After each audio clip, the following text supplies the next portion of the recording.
Bonjour les amis, avec les commentaires de Tarcio Rodrigues, l'épisode de Café avec Spiritisme d'aujourd'hui se concentre sur le livre Sources vives, chapitre 179, intitulé « Soyons attentifs à nos mains », psychographié par Francisco Cândido Xavier, dans lequel l'Esprit d'Emmanuel nous dit « Lorsqu'il réapparut à ses disciples après sa mort pour s'identifier, Jésus leur laissa voir son corps blessé et mit ses mains bien en évidence.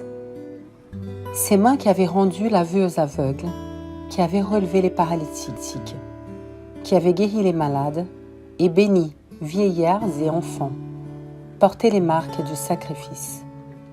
Percée par les clous de la croix, elle leur rappelait son renoncement suprême. Les mains du divin travailleur n'avaient reçu du monde que les callosités des efforts intensifs voués à la charrure du bien. Elles avaient reçu des blessures sanglantes et douloureuses. L'enseignement nous rappelle l'activité des mains dans tous les coins du globe terrestre. Le cœur inspire, le cerveau pense, les mains réalisent. Partout, la vie humaine existe par les mains qui commandent et obéissent. Les mains dirigent, construisent, sèment, caressent, aident et enseignent. Mais ce sont elles aussi qui tuent, blessent, lapident, battent, incendient, maudissent. Nous possédons tous dans nos mains des antennes actives d'où s'extériorise la vie spirituelle. Réfléchis donc à ce que tu fais chaque jour. Le message est inoubliable.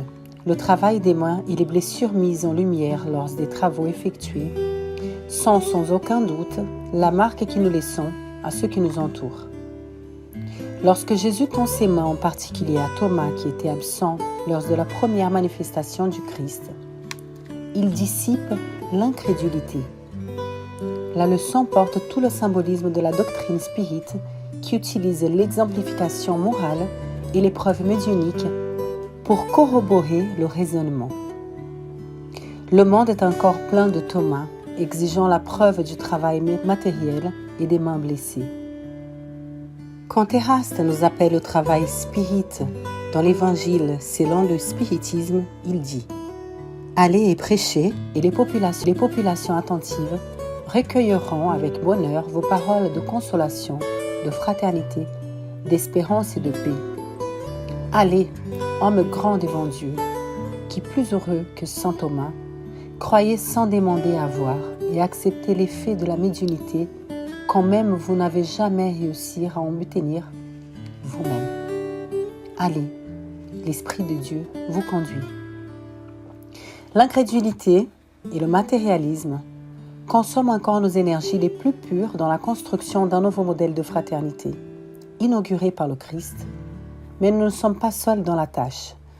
Nous avons avec nous le soutien des grands génies qui nous ont précédés et surtout le Maître lui-même, toujours à l'avant-garde de tous les travaux, traçant des lignes directrices et menant les phalanges du bien en avant et vers le plus haut. Emmanuel conclut ainsi. N'oublie pas qu'au-delà de la mort, nos mains montrent les signes de notre passage sur la terre. Celle du Christ, l'éternel bienfaiteur, révéler les blessures obtenues au divin labeur de l'amour. Demain, les tiennes aussi parleront de toi dans le monde spirituel, où, une fois que l'expérience terrestre sera terminée, chaque créature récoltera les bienfaits ou les leçons de la vie selon ses propres œuvres. Que Jésus nous bénisse et rendez-vous dans le prochain épisode de Café avec Spiritisme.